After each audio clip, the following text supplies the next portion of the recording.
I want to kick off today's deep dive with something that really struck me. It's a quote from someone who made it, a successful professional, reflecting on, well, what happened after the big career shift. He said, I had lost my ambition, and with it, my identity. Without CEO status, who was I? If I was not leading a company, what was my purpose? How would I find contentment without that all-encompassing fixation on achievement? Wow. Hmm. That feeling, right? That unexpected, kind of deep, gnawing dread. It's apparently quite common for people who spent years, maybe decades, running flat out towards financial freedom. You know, we in the FIRE community, we spend so much time optimizing savings rates, debating the 4% rule, crunching all the numbers. And endless spreadsheets. Exactly. But we often kind of skip over the toughest variable in the whole equation, ourselves, our own identity. Sure. And that's what we're diving into today. Most FIRE discussions, they focus laser-like on the number, right? The magic figure you need to save. That's positioned as the finish line, the ultimate success metric. But what happens when you actually solve the money problem? Yeah. And suddenly find yourself staring down a self-worth problem? Yeah. That's the core of it. So welcome to this deep dive on Project FIRE. We're going to tackle head-on what I think is a hard truth. That for many of us, especially high achievers, our job title, our status, our income, they become these deeply ingrained proxies for our self-worth. Right. Conditioned responses almost. Absolutely. Yeah. And achieving financial freedom, particularly if you're walking away from a really demanding, high-status career, it doesn't magically undo that conditioning. In fact, it often rips the Band-Aid off, triggering this really profound, sometimes acute sense of loss, maybe even shame or insecurity. Okay, so let's really unpack this today. Our mission here is to go way beyond the spreadsheets. We want to explore why our work roles get so tangled up with our sense of self. We'll look at that psychological void that can open up post-FIRE, even if your financial plan was, perfect down to the last penny. And crucially, we want to give you some concrete, actionable strategies backed by psychology for actually engineering a fulfilling post-work identity. Because the real goal isn't just clocking out early, is it? Yeah. It's about achieving a kind of promotion. Right. A promotion to a new, intentional life that you design. I like that framing. A promotion, not just an exit. Okay, let's start with maybe the root of the problem, this identity trap. Think about how we introduce ourselves, right? It's almost automatic. The default small talk opener. So what do? We boil ourselves down to a job title. I'm a software developer. I'm a doctor. I run my own business. It's more than just a conversational shortcut, isn't it? It's baked into society. Your profession becomes this shorthand for everything. Competence, status, earning potential, even how smart people think you are. And for the kind of driven, high-achieving people often drawn to FIRE, executives, professionals, entrepreneurs, this link isn't just blurry. It often feels completely, utterly inextricable. It's like the difference between saying, I work at a big law firm versus I'm a partner at the firm. One describes a job, the other feels like it defines the person. That's exactly it. They don't just have a career. Their career is their identity, their public self, and often their private self-concept, too. Built on A whole scaffolding of external validation. Titles, awards, promotions, maybe the size of the team they manage, the deals they close, positive feedback. It creates this really strong sense of self, but strong within that specific corporate or professional world. So it's strong, but maybe brittle. Very brittle, yes. Because when you remove that context, the prestigious company name, the CEO title, the whole organizational structure that provides meaning and feedback when that framework disappears, poof, that self-concept is suddenly under catastrophic threat. All those external markers just become irrelevant overnight. Totally irrelevant in this new world of unstructured time and, frankly, terrifyingly limitless possibilities. And that fragility, that's what leads to this post-career vacuum you mentioned, this feeling of detachment, maybe even identity loss, even for people who are incredibly wealthy or achieve massive success. Yeah, the sources mention Ulysses S. Grant, actually, which is fascinating. After being president, literally the top job, he struggled, returning to private life. He apparently told a friend, I am now simply Ulysses S. Grant, and I'm trying to get used to it. Wow, if a two-term president feels that way. Exactly. Imagine the psychological weight for a type A executive leaving a super demanding corporate role at, say, 45 or 50. That feeling of almost mourning the person you were before you stopped working. It seems pretty universal, no matter how big your bank account is. You mentioned some research earlier that, honestly, it floored me about the stress level of retirement. We should probably emphasize that. We absolutely should, because it flies in the face of the retirement dream narrative. The research suggests the stress linked to retiring from a career you're identified with. Ugh. It's only slightly less stressful than being diagnosed with a serious illness or even being incarcerated. Wait, hang on. Retiring early, achieving the fire dream, is almost as stressful as a major health crisis or going to jail. How does that even make sense, especially if you've won the money game? Because the stress isn't primarily financial, assuming you've hit your number, right? Yeah. The stress hits much deeper. It's fueled by those threatened losses we talked about. Identity, sure, but also your community, your colleagues, your whole network often vanishes. Right. Your structure, the daily rhythm, the deadlines, the very reason you got up in the morning, and your sense of purpose. These are fundamental psychological needs. Stuff money can't buy back. Exactly. Money alone, no matter how much you have, can't magically fill those holes. You can go from feeling essential, the go-to person, to feeling, well, potentially irrelevant almost overnight. Like that retired investment banker you mentioned.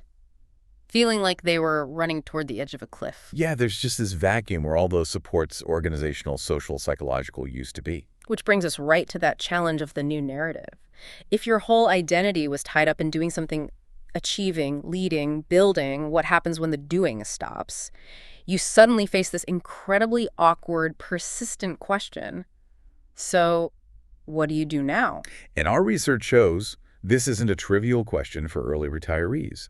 Financially independent folks often grapple with real feelings of emptiness, even anxiety, precisely because they suddenly have limitless possibilities.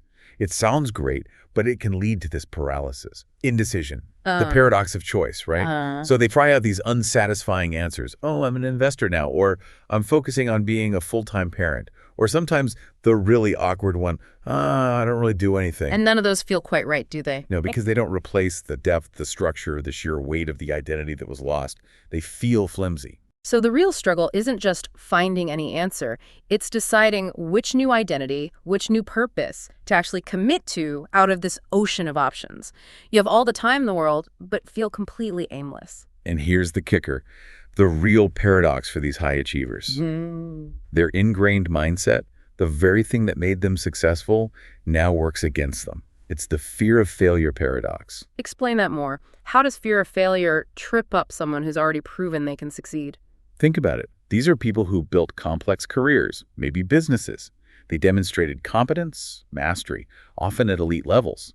But now, faced with something new, something self-directed, maybe a passion project, volunteering, learning a new skill, they get intensely worried that they won't be able to make this next thing a success too. So the pressure's still there, even if the stakes are lower. Exactly. And that worry, that fear of not being instantly good at it, often stops them from even starting. It leads to months, sometimes years, of just drifting, indecision, aimless wandering. It's incredible, isn't it? They conquered the complex world of finance or business, but they're paralyzed by the thought of, I don't know, failing at learning pottery or starting a small community project. Because the external scorecard is gone?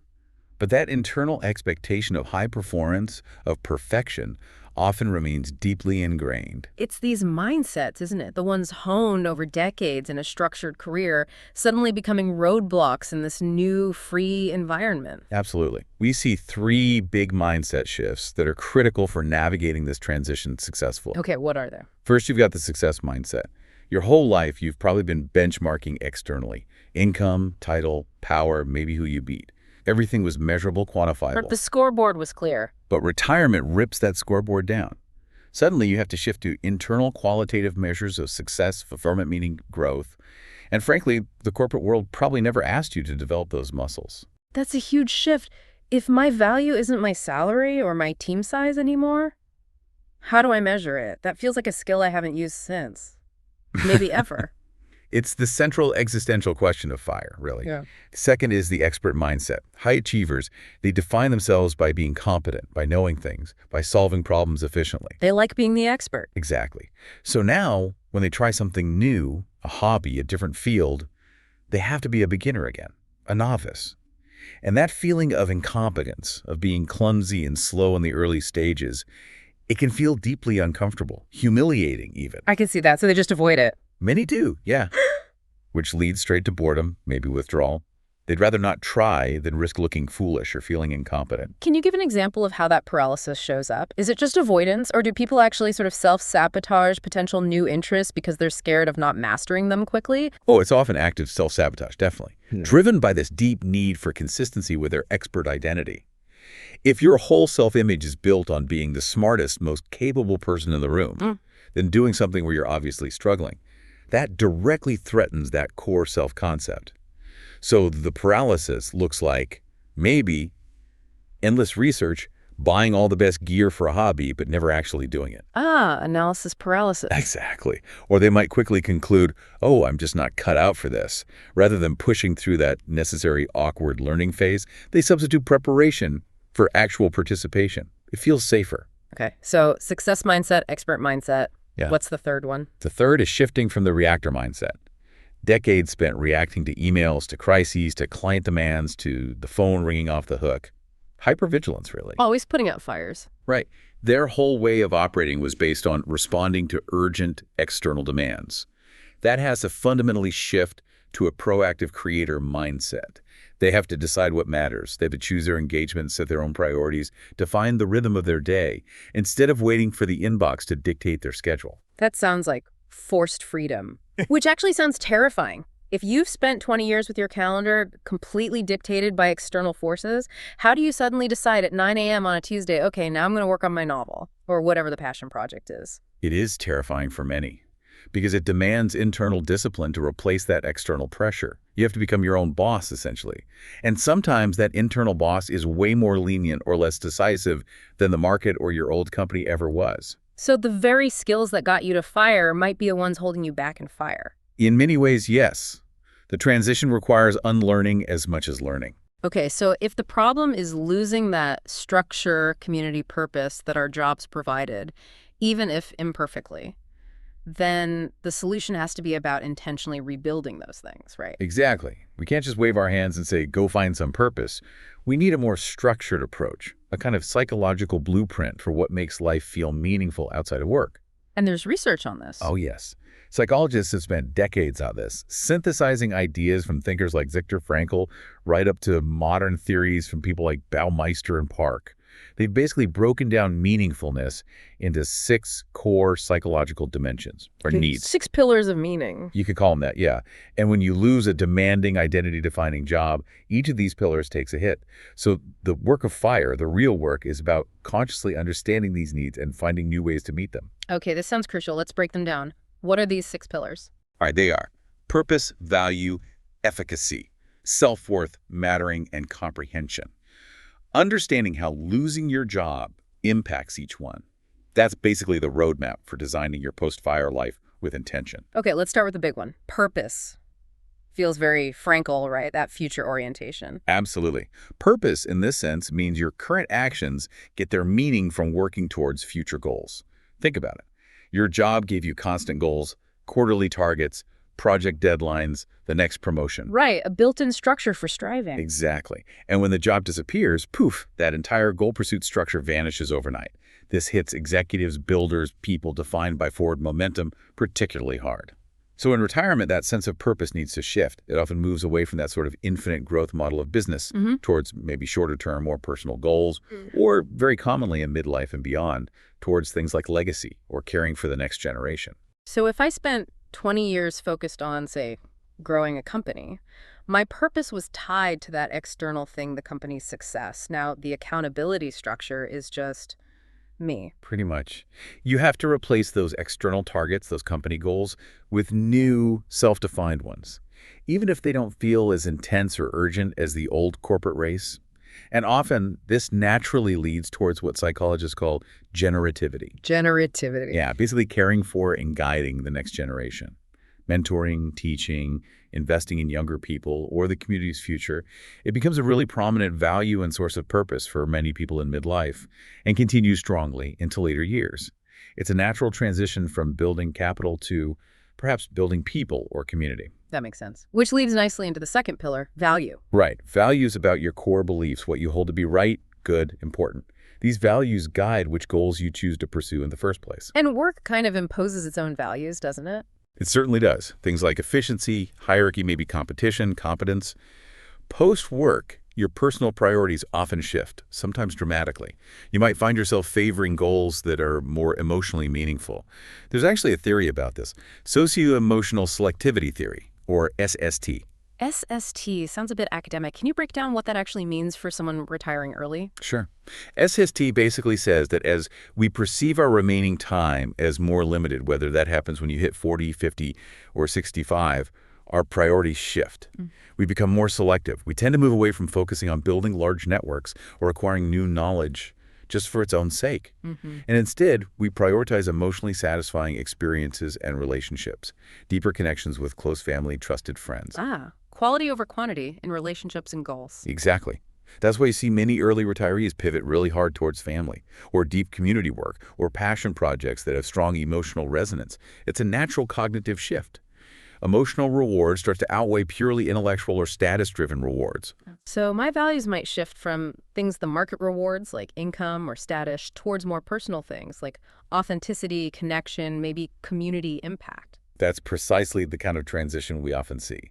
And that drive for generativity we mentioned, that fits right in. Mentoring, teaching, guiding the next generation, these become powerful expressions of those shifting, more emotionally focused values. Okay, third pillar, efficacy, that feeling of, actually making a difference. Yeah, efficacy is that sense that you can bring about change, make progress towards goals you value. Losing your job means a sudden stop to your professional impact. You might go from, say, managing a huge budget or leading major projects to, well, managing your household finances. Which can feel like a massive downgrade in impact. It can feel profoundly jarring, yes. Yeah. That sense of large-scale influence is just gone. So the key here must be redefining what making a difference actually looks like in this new phase. Absolutely. Your sense of efficacy has to shift towards maybe more personal, emotionally satisfying pursuits. Yeah. You might not be moving the needle on a company stock price anymore, but you could have a huge impact on a mentee's life or help a local charity become much more effective. Right. And interestingly, the research suggests that later life well-being is actually more strongly linked to self-efficacy. Your belief that you can make a difference and perceived control, feeling like you're steering your own ship, than it is to the actual objective scale of your impact. So it's more about feeling effective in your chosen sphere rather than needing that massive external validation. Exactly. You trade that external, maybe large scale, but often impersonal impact for a more subjective, internal sense of control and meaning in areas you choose. Okay, let's move to number 4, self-worth. This feels like the absolute core of the issue for many high achievers, right? It really is often at the heart of it. Self-worth is that deep internal feeling of your own inherent value as a person. Now, while it tends to be fairly stable for most people, it can take a sharp hit during big transitions like retirement, especially early retirement from a high-status role. Why is it particularly vulnerable then? Because if your worth has always been tightly tied to external things, the job title, the corner office, the salary, the respect you commanded, losing those external markers can feel like you were losing value, like you were diminished. And this gets amplified by fears around ageism, both external and internalized. Academics even have a term for it.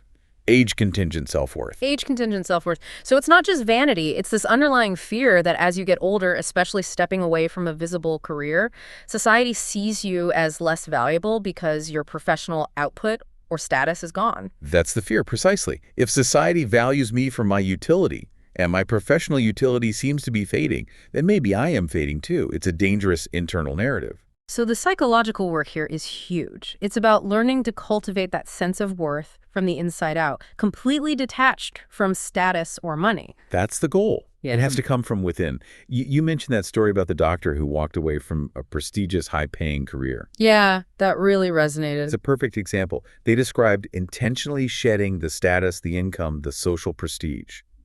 Not as a loss, but as a very valuable exercise in personal growth. Their new sense of pride wasn't about high-pressure medical achievements anymore. It was about. It came from living intentionally, aligning with their pro-social values, having time for family. It was an internal sense of worth, grounded in who they were, not just what they did. And that kind of worth can't be taken away by a market downturn or corporate restructuring. Sometimes shedding the external stuff is necessary to find the real value underneath. Powerful. Okay, pillar number 5, mattering. This sounds connected to community, maybe? Very much so. Mattering is your subjective belief that your life has value and significance in the world. And crucially, it's often strongly linked to feeling like you matter to other people. So in a job, even in a big company, your role mattered, right? To the team, to the project's success, maybe to the bottom line. Exactly. You felt like you were part of something larger, that your contribution counted. In early retirement, especially if you become isolated, there's a real risk of losing that sense of mattering, of feeling irrelevant, not just professionally, but socially too. So the community aspect we lost comes right back here. How do you replace mattering to, say, a huge organization? You typically replace it on a different scale. Yeah. You sustain that feeling of mattering by getting involved in ways where you can clearly see your impact on others, often in smaller, more intimate settings. Joining a nonprofit board, maybe volunteering regularly where you interact directly with people, doing pro bono work or mentoring. So you shift from mattering to the corporation to mattering to your community or to specific individuals. Precisely. It's often a shift from a kind of macro mattering to a more focused micro mattering, which can actually feel more tangible and rewarding. Okay. And the final pillar, number 6. Comprehension. This is about coherence, about understand. It's the feeling that your life makes sense when you look back on it, that there's a thread, a narrative. And how does early retirement challenge that? Well, when you voluntarily step off a very clear, socially understood career ladder, especially near the peak, you face a big narrative challenge. You need to maintain a sense of self-continuity despite this radical chosen change. If your life story was always, I'm a builder, constantly achieving the next level, how do you make sense of suddenly stopping the build? So it's not just about figuring out what to do next. It's about crafting a life story that makes this dramatic shift feel logical, right? Integrating the before and after so it doesn't feel like a failure or a weird break. Exactly. It's about making the past seem like a necessary preparation for this new, more authentic chapter, rather than an abrupt U-turn or a retreat. And that whole process of crafting and telling your new story, that's actually a key part of the transition itself, which we should probably get into next. Okay, so this identity shift in FIRE, it's different, isn't it? It's not like a standard retirement at 65, which society kind of understands. There are rituals, expectations, maybe even parties. Right. It's more like a voluntary career change, Mm-hmm. but without the clear structure or social script that usually comes with changing jobs. You're essentially designing your own rite of passage, and society might not immediately get it or validate it. Which makes the psychological journey maybe more ambiguous, less defined. Definitely. And researchers who study these kinds of identity transitions, they often model it as moving through 3 distinct stages. Think of it as exploration, then a tricky middle phase called provisional trial or liminality, and finally integration. And the key thing is realizing this isn't instant. It doesn't just happen the day you hand in your notice.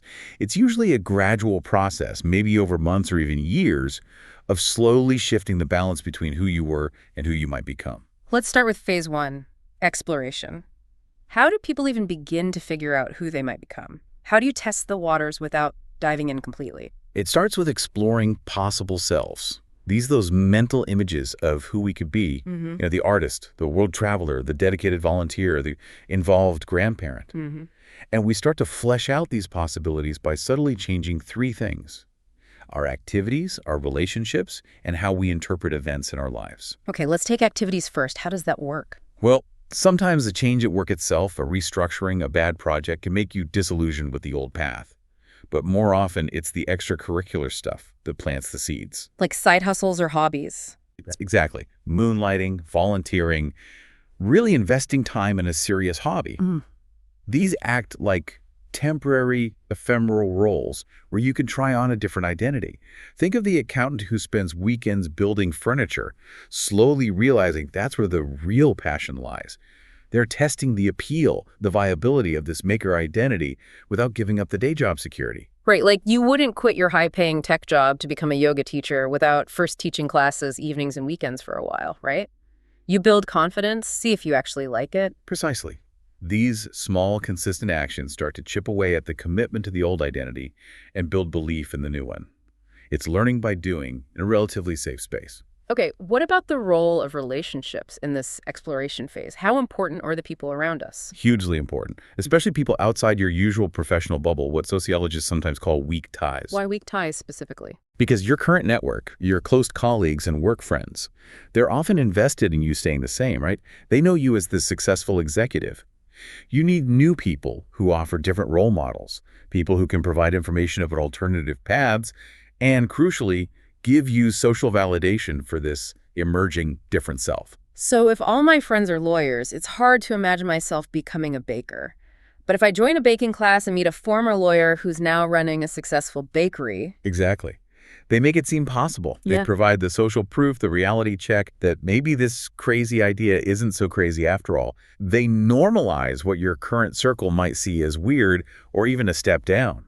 And at the same time, maybe loosening ties with the old network is important too. It can be, yes, because your old network might unconsciously try to keep you locked into that familiar identity.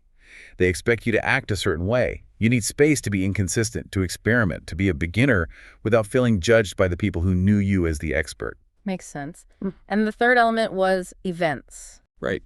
When you read accounts of people making these big voluntary shifts, there's almost always some kind of trigger event, a jolt or a surprise that forces them to stop and reflect. Like what kind of events? It could be anything, really.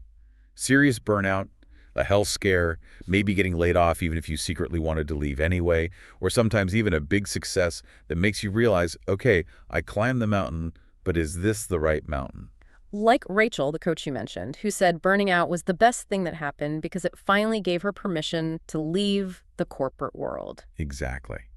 These events tend to crystallize vague feelings of dissatisfaction. They challenge your old assumptions like, maybe I can handle any amount of stress, and they motivate you to do the hard work of rethinking your identity. They often become the turning point in your story, legitimizing the decision to yourself and others. Okay, so you explore, you test things out, but then comes the really uncomfortable part, right? That middle phase, liminality or provisional trial. This sounds like where people get stuck. It absolutely is. Liminality literally means threshold, being betwixt and between. You're stuck in the doorway. You're no longer fully the person you were, the high-flying exec, but you haven't fully become the new person, either the purposeful retiree, the artist, whatever it is. Sounds like limbo. It feels like limbo. People describe it as being in a vacuum, floating in midair, sometimes like living inside a hurricane. There's this really acute identity conflict playing out internally between the successful, known, comfortable self you were and this uncertain, desired, maybe fragile future self you're reaching for. And that conflict gets worse when you think about what you're giving up. Definitely. You start to really feel the weight of the side bets, all the non-monetary things tied to the old job, the security, the status, the routine, the colleagues, maybe even just the easy answer to what do you do. The golden handcuffs aren't just financial. Right. And people find themselves just oscillating back and forth, sometimes daily, even hourly. Should I stick with what I know versus can I really make this leap into the unknown? The problem is those two selves aren't really comparable, are they? The old identity has decades of proof behind it, tons of validation. The new one is just an idea, an aspiration. It feels flimsy in comparison. Which makes committing to the new one feel incredibly risky, terrifying even.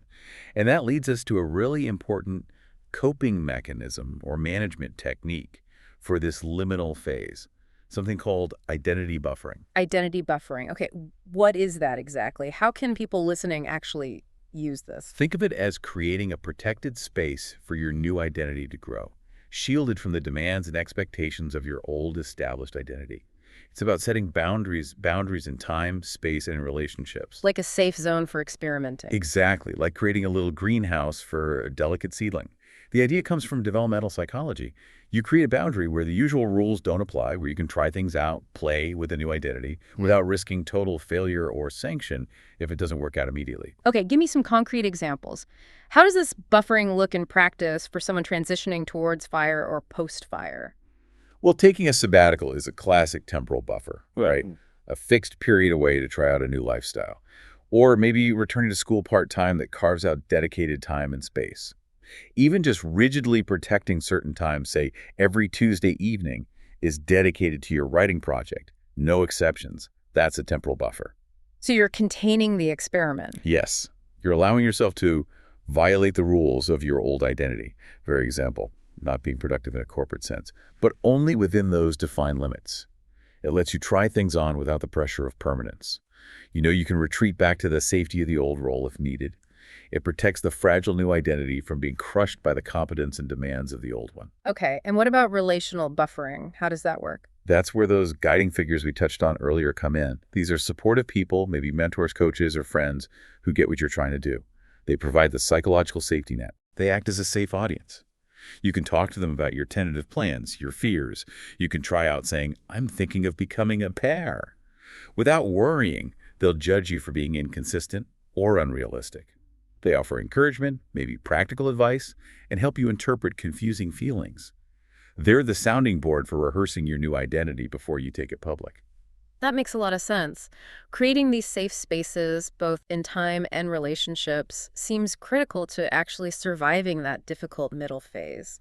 And look, since you are taking the time right now to invest in this, to really understand the deep psychological work involved in redefining yourself, navigating this tricky liminal stage, well, we'd really appreciate it if you could take a second to like this video. Maybe share it with someone else you know who's wrestling with these questions, especially if they're feeling that gnawing dread we talked about. Yeah, chances are you know someone. And of course, subscribe to Project Fire for more deep dives like this one. Make sure you hit that bell icon too so you don't miss our future explorations into life after financial independence.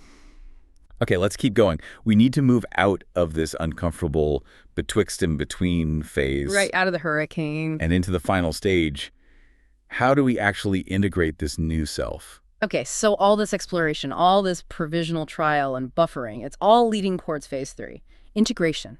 Making the new identity feel coherent and permanent. And you mentioned earlier that a huge part of this is crafting a story, a transition narrative. Absolutely. That's the final crucial psychological piece. Because as we said, this kind of voluntary early departure isn't socially scripted.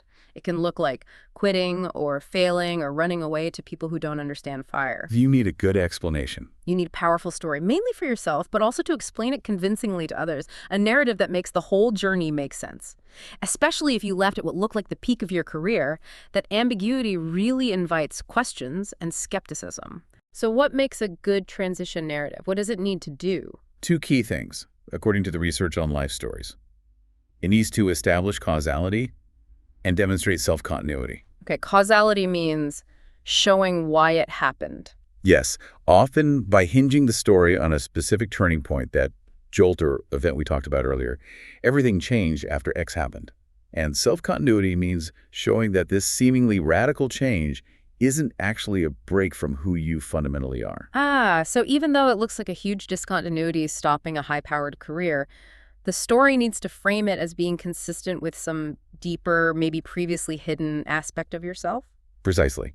You need to show that this change was, in a way, inevitable, that it aligns with your core values, the person you always were underneath the corporate persona. Can you give an example of how someone might reframe that? How do you turn what looks like quitting into a strategic move forward? Well, instead of the simple story, I quit because I hated the stress or I just couldn't take it anymore, the more powerful narrative might be something like, my success in that demanding career actually taught me what I truly value. Maybe it's creativity or autonomy or making a different kind of impact. And I realized the corporate ladder, while useful for a time, was ultimately preventing me from fully pursuing that core value. So leaving wasn't a retreat. It was a necessary strategic step towards a more authentic life. So the narrative makes the exit feel purposeful, coherent, like an advancement into something, not just away from something. Exactly. And telling this story, refining it, sharing it with different people, new friends, potential collaborators, people in your community, that act of telling and retelling actually helps you internalize and solidify the new identity. The story literally becomes the structure, the architecture of your new self. Okay, we've been through the psychology, the why it's so hard, the stages of transition, the need for a new story. Now, let's get really practical. How do people actually do this? How do you move from that reactive mindset we talked about, always responding to external demands, to becoming the proactive creator of your new life and filling that identity gap? All right, let's pull together some concrete, actionable strategies. Based on the experiences of people who've successfully navigated this, who've turned that initial freedom shock into genuine fulfillment, we can identify about 8 key steps. 8 steps. Okay, let's hear them. What's number 1? Strategy 1, keep one foot in. Part-time or pro bono work. Now, this might sound a bit weird for retire early, right? Yeah, it seems counterintuitive. Keep working. But it's often a crucial psychological bridge, especially in the beginning, precisely because of the identity piece we've been discussing.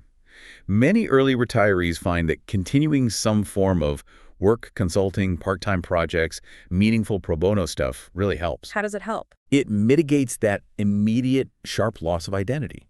It provides continued structure, a sense of purpose, and keeps you socially engaged, but ideally without the all-consuming pressure and lack of control of the old job. Yeah. The key difference is the motivation. Yeah. It's driven by fulfillment and purpose now, not financial necessity. Okay, but how do you make sure this keeping one foot in doesn't just become, well, recreating the old stressful life?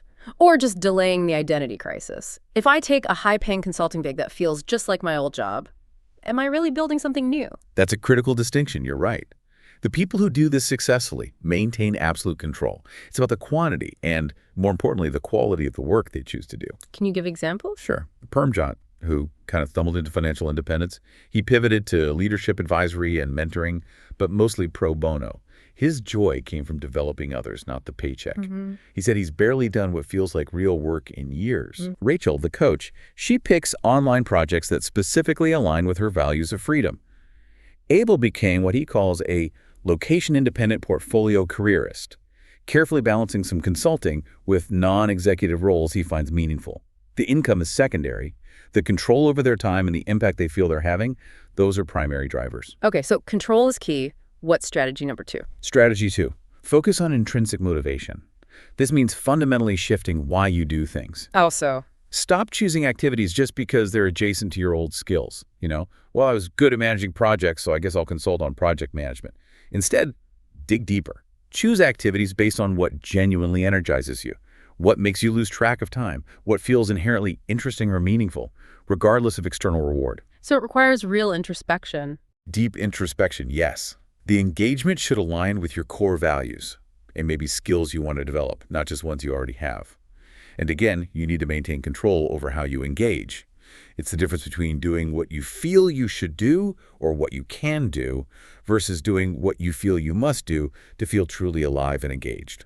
All right, strategy number 3. Strategy 3, find your skill, something else. This is about actively recognizing your career was never your entire identity, just the part that got the most attention. So you need to consciously build up other parts. Yes, you need to find or maybe rediscover a positive, constructive pursuit outside of anything resembling work, something you can pour energy and identity into, something demanding, ideally, where your progress feels entirely dependent on your effort, not external factors like market conditions or office politics. What kind of things are we talking about? The sources give great examples. It could be intensely focusing on family relationships. It could be a demanding physical hobby. One person mentioned their progress in historical European martial arts, HEMA, and pointed out, look, how good I get at this is 100% down to my practice and dedication. Unlike my old job, which was subject to all sorts of external forces, this something else needs to provide that feeling of measurable accomplishment, mastery, positive reinforcement, all the psychological rewards that maybe only work used to provide. Right, replacing those rewards. Okay, number 4. Strategy 4, practice retirement. This sounds simple, maybe even obvious, but it tackles that emotional preparedness gap. How do you practice retirement? Because people get so focused on the financial side, saving and investing, they often completely neglect the emotional and practical preparation for having huge amounts of unstructured time. So the advice is, use your vacation time, take a sabbatical if you can, maybe even structure mini retirements before you pull the plug completely. To do what? To actually experiment. Try out different routines, different hobbies, different ways of structuring your day. See what actually brings you joy and fulfillment when you're not working. It helps you identify potential problems or gaps in your plan, like realizing, wow, all my friends are work friends. Or, I actually hate having nothing scheduled before you're facing permanent freedom. So you debug your retirement plan before launch. Exactly. Yeah. A perfect financial plan without a tested, coherent life plan is actually incomplete, maybe even setting you up for that post-fire shock. Good point. Okay, strategy 5. Strategy 5, build a new structure. This is crucial for high achievers. Because they're used to structure. They're used to structure, deadlines, maybe even time scarcity. Suddenly having endless empty time can feel deeply disorienting, anxiety-provoking. It leads to that aimless feeling. So you need to proactively build a new structure. What does that look like? It might involve some proactive annual planning. What do I want to achieve this year? It definitely involves creating positive daily or weekly routines, non-negotiable habits. The focus has to shift from time management, where time is this scarce thing you sell or optimize, to time sovereignty.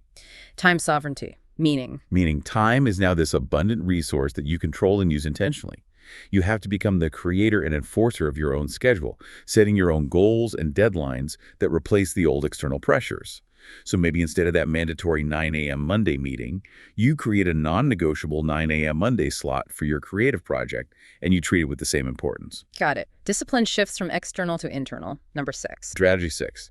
Seek community and support.